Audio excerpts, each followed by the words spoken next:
विद्यार्थी मित्रों जो विडियो आँखों देखातो होय तो सेटिंग में जईने क्वॉलिटी में जईने हायर पिक्चर क्वॉलिटी अथवा 720 पिक्सल पर क्लिक कर नाखवानुं एटले तमारो विडियो एकदम क्लीन देखाशे।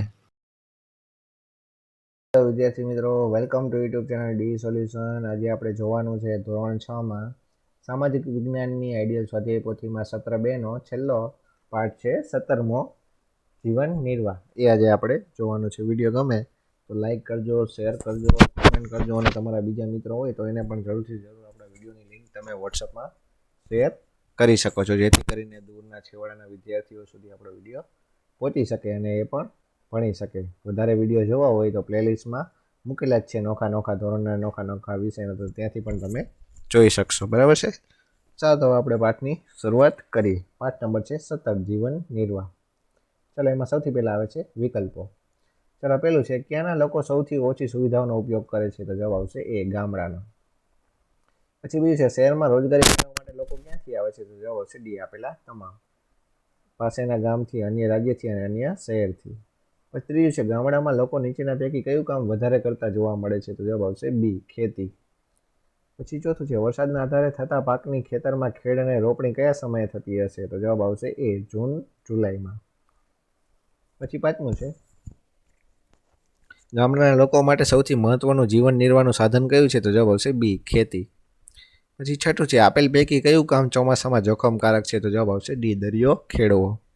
પછી સાતમું છે દરિયા કિનારે માછીમારના વ્યવસાય કરતા લોકો માટે નીચેનામાંથી કઈ બાબત ખોટી છે, તો કે આ વ્યવસાયમાં 12 માસ આવક મળે છે, ખોટું છે। તો સાચું શું આવશે, તો કે વર્ષમાં 8 માસ જેટલો સમય માછીમારી કરી શકાય, આ વ્યવસાય જોખમી છે અને દરિયાઈ પ્રદૂષણ વધવાથી માછલીઓ માટે દરિયામાં દૂર સુધી જવું પડે છે। પછી આઠમું છે 24 કલાક કામ કરતા એકમમાં કેટલી પાળીમાં કામ થાય, તો કે સી 3 પાળીમાં કામ થાય। પછી આગળ આવે છે બીજો પ્રશ્ન ખાલી જગ્યા પૂરો।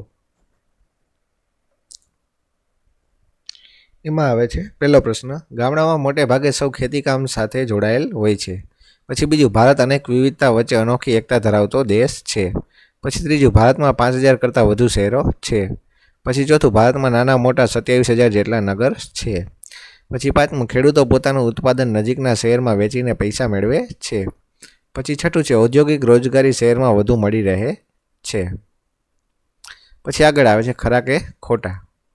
એમાં પહેલું છે ગામડાના લોકો પણ દેશની આર્થિક વ્યવસ્થા સાથે જોડાયેલ હોય છે, તો જવાબ આવશે સાચું। પછી બીજું છે પર્યાવરણ સાથે જીવન નિર્વાહની વ્યવસ્થા એટલે ગામડાનું જીવન, તો જવાબ આવશે સાચું। પછી ત્રીજું છે ગામડામાં લોકો ખેતી સાથે પશુપાલન પણ કરે છે, તો જવાબ આવશે સાચું। પછી ચોથું છે ખેત મજૂરોને 12 માસ દરરોજ કામ મળી રહે છે, તો જવાબ આવશે ખોટું। પછી પાંચમું છે ગુજરાતમાં એપ્રિલ મે મહિનામાં ખેડૂતોને ખેતરમાં પુષ્કળ કામ હોય છે, તો જવાબ આવશે ખોટું। પછી છઠ્ઠું છે ઘણા વેપારીઓ ખેડૂતને બિયારણ અને ખાતર ઉધારીમાં આપે છે, તો જવાબ આવશે સાચું। પછી સાતમું છે ગામનો પશુપાલક દૂધ સામાન્ય રીતે ગામની સહકારી મંડળીની ડેરીમાં આપે છે, તો જવાબ આવશે સાચું। પછી આઠમું છે મોટે ભાગે ગામડામાં શાકભાજી અને કરિયાણું એક જ દુકાનમાંથી મળી રહે છે, તો જવાબ આવશે સાચું। પછી નવમું છે કોઈ ગામમાં દુકાનદાર વસ્તુના બદલામાં ગ્રાહક પાસેથી અનાજ પણ સ્વીકારે છે, તો જવાબ આવશે સાચું। પછી 10મું છે માછીમાર ખાદ્ય ઉત્પાદક નથી, તો જવાબ આવશે ખોટું। પછી 11મું છે માછીમાર વર્ષમાં 8 મહિના સુધી માછલી પકડી શકે છે, તો જવાબ આવશે સાચું। પછી 12મું છે સરકાર માછીમારોને વાવાઝોડા જેવી કુદરતી આફત બાદ નવી હોડી લાવવા આર્થિક મદદ કરે છે, તો જવાબ આવશે સાચું। પછી 13મું છે શહેરમાં રોડ પર હેર કટિંગ સલૂન પણ જોવા મળે છે, તો જવાબ આવશે સાચું। પછી 14મું છે શહેરમાં એક વ્યક્તિ એક કરતાં વધારે વ્યવસાય કે કૌશલ્યના આધારે વિવિધ પ્રકારના કામ સાથે જોડાયેલો હોઈ શકે છે, તો જવાબ આવશે સાચું। પછી આગળ આવે છે ચોથો પ્રશ્ન યોગ્ય રીતે જોડકા જોડો। ચાલો એમાં અમાં તમારે બ સાથે જોડવાના છે। ચાલો પહેલું છે ખેત મજૂરી, તો જવાબ આવશે બી 12 માસ કામ ન મળે। પછી બીજું છે કૌશલ્ય આધારે કામ, તો જવાબ આવશે સી એક કરતાં વધુ રીતે કમાઈ શકે। પછી ત્રીજું છે ઔદ્યોગિક રોજગારી, તો જવાબ આવશે એ કાયમી કામ મળી રહે। પછી આગળ આવે છે પાંચમો પ્રશ્ન નીચેના પ્રશ્નના 1-2 વાક્યમાં ઉત્તર આપો। ચાલો એમાં પહેલું છે સામાન્ય રીતે લોકો કેવી રીતે જીવન નિર્વાહ ચલાવે છે, તો કે સામાન્ય રીતે લોકો નોકરી ધંધો કે મજૂરી કામ કરી પૈસા મેળવી અને જીવન નિર્વાહ ચલાવે છે। પછી બીજું છે ખેતી કે ખેત મજૂરી કરતા લોકો ક્યાં જોવા મળે છે, તો કે ખેતી કે ખેત મજૂરી કરતા લોકો ગામડામાં જોવા મળે છે। પછી ત્રીજું છે ખેતીમાં મુખ્યત્વે કયા કયા કાર્યો કરવામાં આવે છે, તો કે ખેતીમાં મુખ્યત્વે ખેડ રોપણી નીંદણ અને લણણી જેવા કાર્યો કરવામાં આવે છે. વરસાદ ન પડે તો સિંચાઈ દ્વારા પિયત કરાવવું પણ પડે છે. પછી ચોથું છે, ખેત મજૂરોને મુખ્યત્વે કઈ ઋતુમાં વધુ કામ મળી રહે છે? તો કે ખેત મજૂરોને મુખ્યત્વે મે મહિનાથી ડિસેમ્બર સુધી કામ મળી રહે છે. પછી પાંચમું છે, ખેડૂત ખેતી માટે બજારમાંથી શું શું લાવે છે? તો કે ખેડૂત ખેતી માટે બિયારણ અને ખાતર બજારમાંથી લાવે છે. પછી છઠ્ઠું છે, ખેડૂત સામાન્ય રીતે ઉધારીના પૈસા ક્યારે ચૂકવે છે? તો કે ખેડૂત સામાન્ય રીતે પાક ઉતરે એટલે વેચીને વેપારીના ઉધારીને પૈસા ચૂકવે છે. પછી સાતમું છે, ખેડૂતો ખેતી સિવાય અન્ય કઈ કઈ રીતે આવક મેળવે છે? તો કે ખેડૂતો ખેતી સિવાય પશુપાલન અને છૂટક કામ કરી અન્ય આવક મેળવે છે. પછી આઠમું છે, કઈ કુદરતી આફતને લીધે માછીમારોને આર્થિક નુકસાન થાય છે? તો કે સુનામી જેવી કુદરતી આફતને લીધે માછીમારોને આર્થિક નુકસાન થાય છે. પછી નવમું છે, રોડ ઉપર કયા કયા રોજગાર કરતા વ્યક્તિ જોવા મળે છે? તો કે રોડ ઉપર શાકભાજીની લારી, ફૂલની દુકાન, સાયકલ પંચર અને મરામતની દુકાન, બુટ પોલીસની કેબિન અને સોડા શરબતની દુકાન, વિવિધ વસ્તુઓ વેચતા ફેરિયા વગેરે જોવા મળે છે. પછી 10મું છે, કયા લોકો હરતા ફરતા કામ કરે છે? તો કે ગાડીનો કાચ સાફ કરનાર, સાયકલ પર સફાઈનો સાધનો વેચનાર તથા પાણી વેચનાર જેવા હરતા ફરતા કામ કરે છે.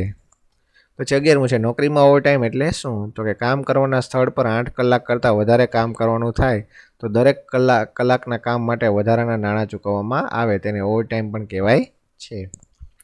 પછી 12મું છે, કેવી વ્યક્તિને રોજગારી મેળવવામાં સરળતા રહે છે? તો કે આધુનિક સમયમાં કૌશલ્ય ધરાવતી વ્યક્તિને રોજગારી મેળવવામાં સરળતા રહે છે. પછી આગળ આવે છે છઠ્ઠો પ્રશ્ન, નીચેના પ્રશ્નોના ટૂંકમાં ઉત્તર આપો. એમાં પેલું છે, ગામડામાં ખેતી સિવાય અન્ય કયા વ્યવસાયકારો જોવા મળે છે?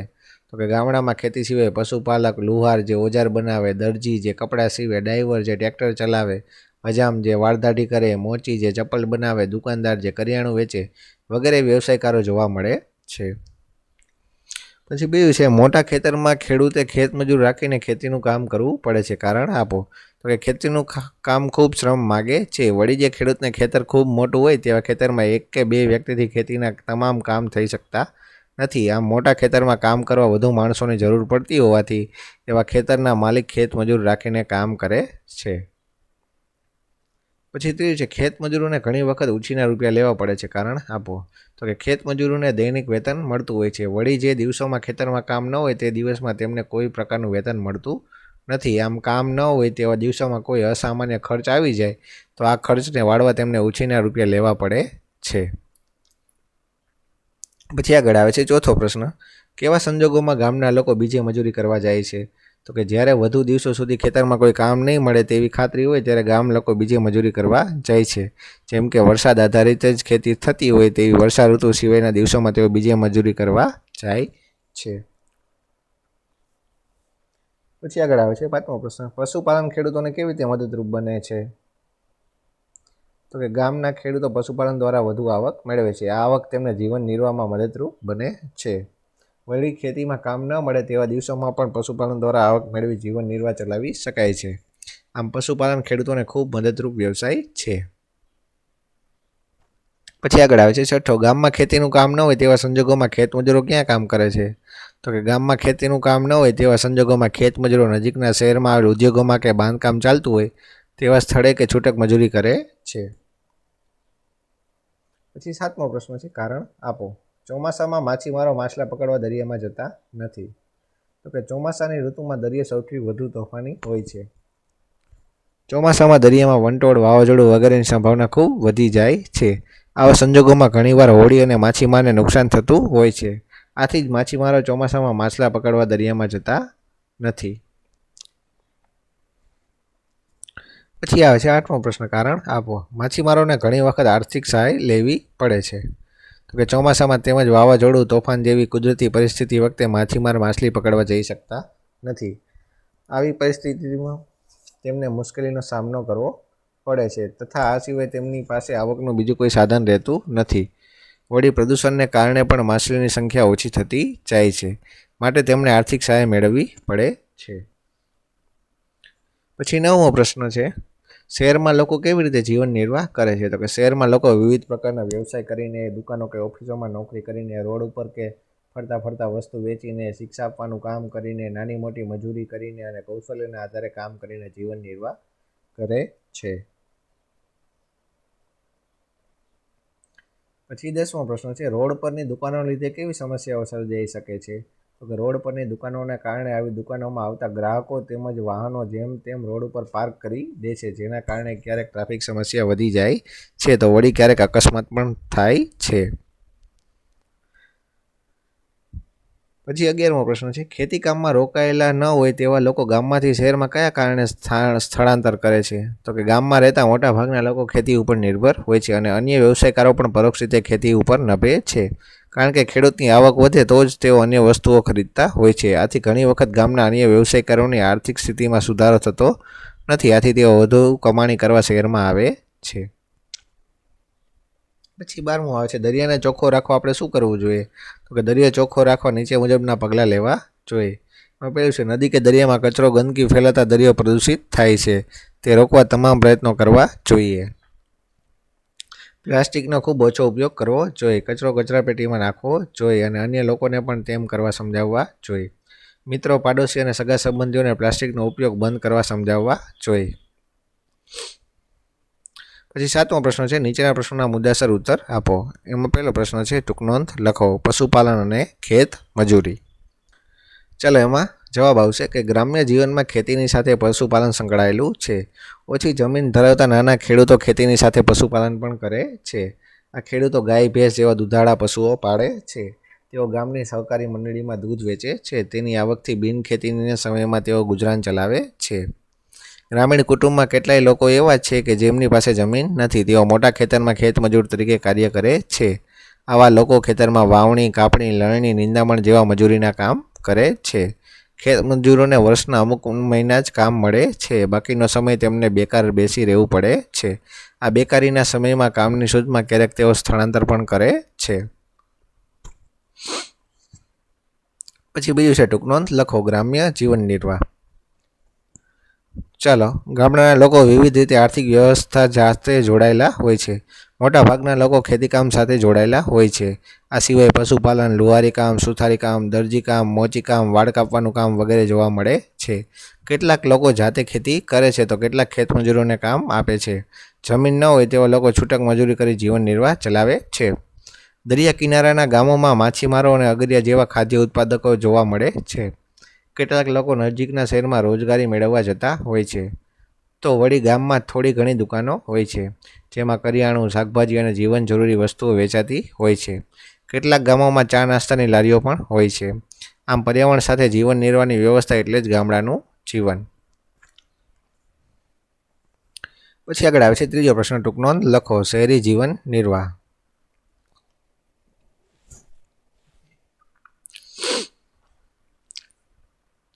ચાલો, શહેરોમાં વિવિધ ઉદ્યોગો અને વ્યવસાયો ચાલતા હોય છે. ત્યાં નોકરી કરતા લોકો વધુ હોય છે તથા વિવિધ મદદગારો, વ્યવસાયકારો, દુકાનદારો વગેરે પણ સેવા દ્વારા રોજગારી મેળવતા હોય છે. નોકરી કરતા લોકો નિશ્ચિત અને નિયમિત આવક મેળવતા હોવાથી સારું જીવન જીવે છે. વ્યવસાયકારો પણ ગામડાની સરખામણીમાં વધુ આવક મેળવે છે. કેટલાક લોકો ખાદ્ય વસ્તુ બનાવવાનો વ્યવસાય કરે છે. વળી જે તે વસ્તુઓને યોગ્ય સ્થળે પહોંચાડવા વાહન વ્યવહારની પણ જરૂર પડે છે. વળી વેચાણ માટે સેલ્સમેન પણ હોય છે.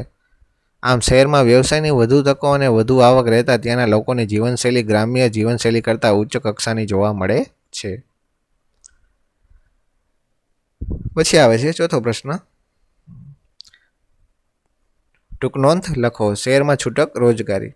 તો કે શહેરોમાં વિવિધ ઉદ્યોગો અને વ્યવસાયો ધમધમતા હોય છે. તેથી ત્યાં કાયમી નોકરી અને છૂટક રોજગારીની તકો પણ રહેલી છે. આ ઉપરાંત અનેક લોકો ખાનપાનની અનેક પ્રકારની વસ્તુઓ બનાવવાનું મજૂરી કામ કરીને રોજગાર મેળવે છે. દાખલા તરીકે ચોકલેટ, ફરસાણ બનાવવા. ઘણા લોકો દરજી કામ, બૂટ પોલિશ, ગેરેજ, રિક્ષા ચલાવે વગેરે જેવા કામ કરીને પણ રોજગારી મેળવે છે.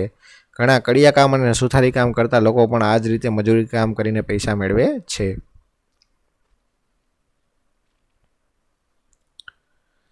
પછી આવે છે પાંચમો પ્રશ્ન, એક વ્યવસાય સાથે અન્ય વ્યવસાયકાર કેવી રીતે જોડાયેલા હોય છે? ઉદાહરણ આપીને સમજાવો.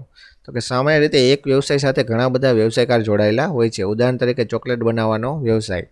આ કામમાં ચોકલેટ બનાવનાર કારીગર હોય છે. વળી તે બનાવવા જરૂરી કાચો માલ તે વેચનાર કે ઉત્પાદિત કરનાર પાસેથી મંગાવવો પડે છે. તૈયાર માલને બજાર સુધી પહોંચાડવા વાહન વ્યવહારની પણ જરૂર પડે છે. તેના વેચાણ માટે સેલ્સમેન બજારમાં ફરી તેનું વેચાણ કરાવે છે. તે માટે તેમણે વેપારીઓ સાથે સંપર્ક રાખવા પડે છે. આમ એક જ વ્યવસાયના વિવિધ કૌશલ્ય ધરાવતા અન્ય ઘણા વ્યવસાયકાર જોડાયેલા હોય છે.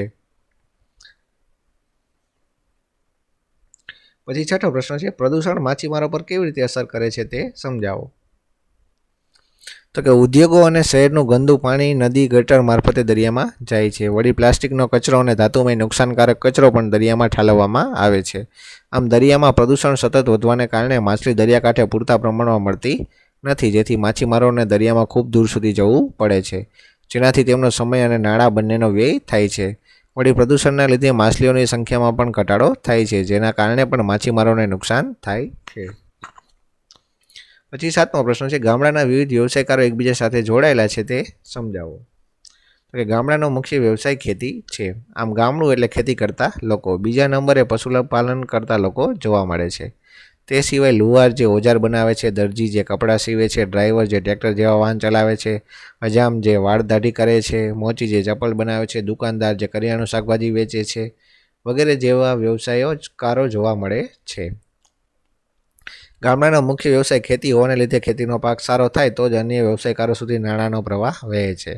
ખેડૂતો જ લુહાર, દરજી, ડ્રાઈવર, મોચી વગેરે જેવા વ્યવસાયકારોની સેવા લે છે.